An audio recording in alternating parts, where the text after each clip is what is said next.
Bismillahirrahmanirrahim, ketemu lagi dengan Miss Sari. Di video kali ini Miss lanjutkan materi tentang penyajian data ya, tapi khusus untuk membahas contoh-contoh soalnya. Oke, masih ingat ya kemarin data itu bisa disajikan dalam bentuk apa saja. Nah, sekarang datanya sudah disajikan. Nah, tinggal bagaimana kita mengambil kesimpulan-kesimpulan dari data yang sudah tersedia. Oke, simak baik-baik ya.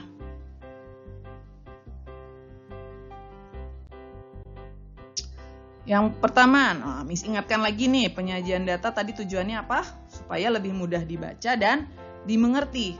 Nah, kemudian bisa juga lebih mudah untuk dianalisis lalu diambil kesimpulannya. Nah, bisa dilakukan dalam cara apa aja? Pertama dengan tabel, kedua dengan diagram. Nah, diagram ini bisa diagram gambar atau piktogram, lalu bisa diagram batang, bisa diagram lingkaran, dan diagram garis. Oke? Contoh soal yang pertama. Nah, di sini ada diagram lingkaran. Nah, diagram lingkaran yang menunjukkan kegemaran siswa. Ya, ada 300 siswa dalam mengikuti kegiatan ekstrakurikuler di suatu skala. Nah, banyak siswa yang mengikuti kegiatan ekstrakurikuler drama adalah, yang ditanya hanya drama. Nah, gimana caranya? Kita lihat dulu nih. Yang diketahui dalam bentuk persen. Nah, kita belum tahu dramanya ini ada berapa persen. Kita ingat, kalau utuh, gitu ya, satu kesatuan, maka totalnya adalah 100%. Maka langkah pertama adalah kita tentukan dulu dramanya ada berapa persen. Ya, persen drama. Nah, persen drama berarti adalah 100%, karena totalnya 100% ya, dikurangi yang lainnya. Ada 13, ada 10, ada 30, ada 20, ada 12. Nah, berarti 100% dalam persen juga ya. Dikurangi 23, 53, 73, 83, 85. Dikurangi 85%. Maka yang dramanya ada 15%. Oke? Udah selesai belum? Yang ditanya banyak siswanya. Nah, total siswanya ada 300 siswa. Maka yang mengikuti ekstrakurikuler drama ya jumlah siswa yang ikut drama ya 15%. 15 per 100 dikali 300 siswa. Nah, oke, ini boleh disederhanakan. Coret. 15 kali 3.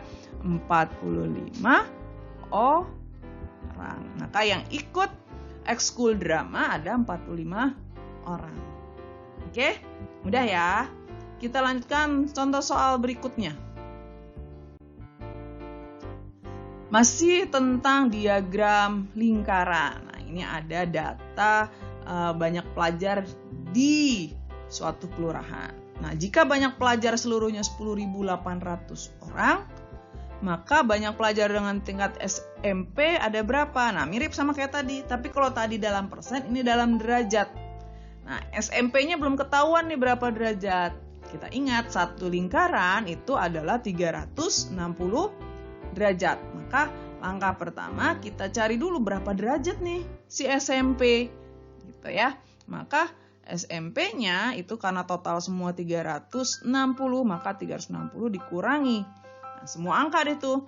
Ada 42, ada 40, ada 36, ada 32, ada 84, ada 56. Nah, ini berarti SMP-nya ada 360 dikurangi 82, 88, 116, 2 tambah 6, 8, 10, 14, 20, 2, 6, 10, 13, 16, 24, 29.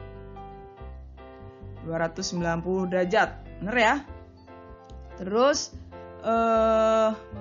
mana tadi? Berarti ini kita kurangin sama dengan 70 derajat. Oke? Lalu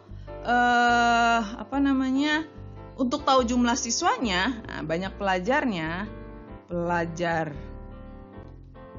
SMP berarti 70 derajat per. Nah, pernya itu adalah 360 derajat karena total seluruhnya 360 derajat dikali 10.800. Nah, ini boleh kita sederhanakan. 108 dibagi 36 itu 3, maka 3 dikali 7 21. Tambahin nolnya 2 jadi 2100 orang.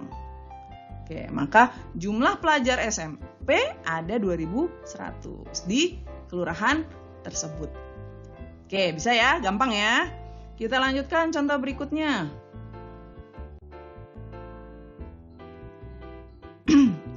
Nah, ini ada diagram batang. Nah, ini ada sobekan koran nih, ceritanya sobekan koran ini diambil dari soal UN ya. Sobekan koran memuat data pengunjung perpustakaan berupa gambar diagram batang. Jika diketahui jumlah pengunjungnya selama 5 hari ini ada 200 orang, maka jumlah pengunjung di hari Rabu itu berapa? Nah, ini kesobek nih, nggak tahu kan berapa ini sampai berapa. Nah, tapi kita tahu totalnya 200 orang. Nah, 200 orang ini dari mana? 200 orang itu berarti pengunjung di hari Senin, ditambah di hari Selasa, tambah Rabu, tambah Kamis, tambah Jumat. Nah, kita cek dulu nih, Senin ada berapa sampai hari Jumat ada berapa. Ya, ini tulis di sini aja. Pertama, Senin. Nah, Senin ada di tengah-tengah antara 40 dan 50, berarti Senin ada 45. Selasanya ada 40. Kamisnya ada 30. Jumatnya ada 20.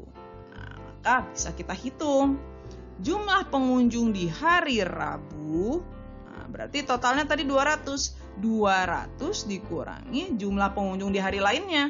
45 tambah 40 tambah 30 tambah 20. Sama dengan 200 dikurangi 85, 100, 40, 80, 135 ya. 135. Sehingga di hari Rabu pengunjungnya ada 65 orang. Gitu ya. Bisa ya? Mudah. Kita lanjutkan lagi. Nah, ini masih diagram batang juga. Ya. Diagram data produksi padi di daerah dari tahun 2010 sampai 2014. Nah, selisih produksi padi 2 tahun terakhir. Nah, 2 tahun terakhir itu berarti yang mana? Oh, 2 tahun terakhir berarti yang ini nih, 2013 dan 2014. 2013 ada berapa? Oh, ada 200. Ya, ada 200. 2014 ada 300. Yang ditanya selisih. Ya, udah, berarti tinggal kita kurangi. Selisihnya adalah 300 dikurangi 200. Berarti sama dengan 100 dalam apa? Ton. Ya, di sini diketahui bahwa satuannya hasil produksinya adalah dalam ton. Mudah ya? Gampang. Makanya teliti aja melihat ininya, diagramnya. Ya, kita lanjutkan ke contoh soal berikutnya.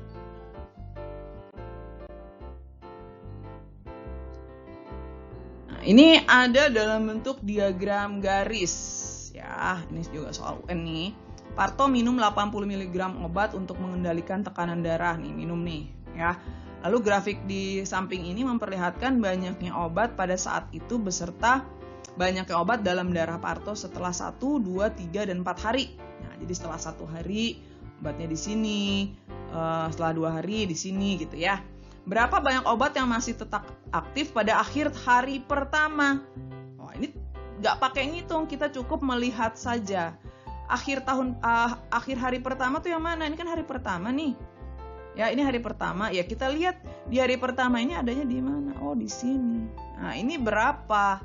Gitu ya. Kalau kita tinggal lihat mah, berarti ini posisinya ada di ya, sekitar ambil ini karena kalau teliti ya, kalau kita mau perjelas ya.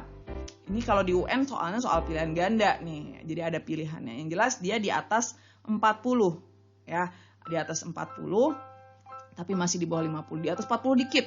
Berarti kurang lebih ada 41 atau 42 ml gram. Gitu ya. Jadi ini kalau di pilihan ganda sih tinggal kita lihat nanti pilihannya ya. Cuman karena ini tidak cantumkan pilihannya, maka dikira-kira aja ya. Karena dia di atas 40, maka kira-kira 41 atau 42 lah. Gitu. Oke? Jadi tinggal melihat aja nih, nggak pakai ngitung ya. Tinggal kita lihat saja. Oke, coba satu soal lagi.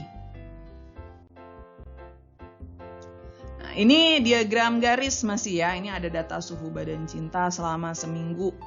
Ya, jadi Senin sampai Minggu ini suhu badannya seperti ini. Penurunan suhu tertinggi terjadi pada hari. Nah, kalau mau lihat penurunan, maka kita harus tahu dulu suhu awal sama suhu akhirnya. Jadi perbedaannya ya. Sebelum kita tentukan, kita lihat dulu mana sih yang turun. Kalau kita lihat Senin ke Selasa naik ya, Selasa ke Rabu naik. Yang turun itu kan dari Rabu ke Minggu.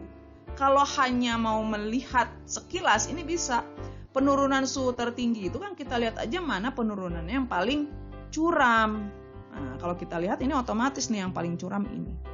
Maka penurunannya suhu tertinggi adalah di hari Kamis. Nah, ini dilihat dari bentuk grafiknya. Nah, kalau mau menghitung bagaimana, Miss? Bisa, boleh. Jadi tinggal kita tulis aja satu persatu. Seninnya ada berapa? Nah, Miss tuliskan di sini ya. Seninnya itu 33 derajat. Selasanya itu 35. Rabunya itu 39. Kamis 37. Jumat tetap 37. Sabtunya 36, Minggunya 35. Nah, sekarang kita cek dari Senin ke Selasa, ternyata dia naik. Naiknya berapa? Naik 2. Selasa ke Rabu dia naik lagi. Naiknya berapa? 4. Ya, naik 2, ini naik 4. Rabu ke Kamis turun. Turun berapa? Turunnya 2. Kamis ke Jumat dia konstan. Jumat ke Sabtu dia turun 1. Sabtu ke Minggu dia turun 1. Nah, di sini kelihatan ya bahwa penurunan tertingginya ada di sini. Berarti di hari Kamis. Jadi sama ya. Jadi kalau mau menjawabnya melihat saja dari bentuk grafiknya boleh. Mau benar-benar dihitung untuk memastikan juga bisa. Hasilnya sama. Oke, mudah-mudahan dari beberapa contoh soal ini bisa membantu kalian dalam memahami materi penyajian data ini dan bisa menyelesaikan soal-soal yang nanti diberikan oleh guru kalian. Mohon maaf jika ada kesalahan dan kita ketemu lagi di video Miss Sari berikutnya.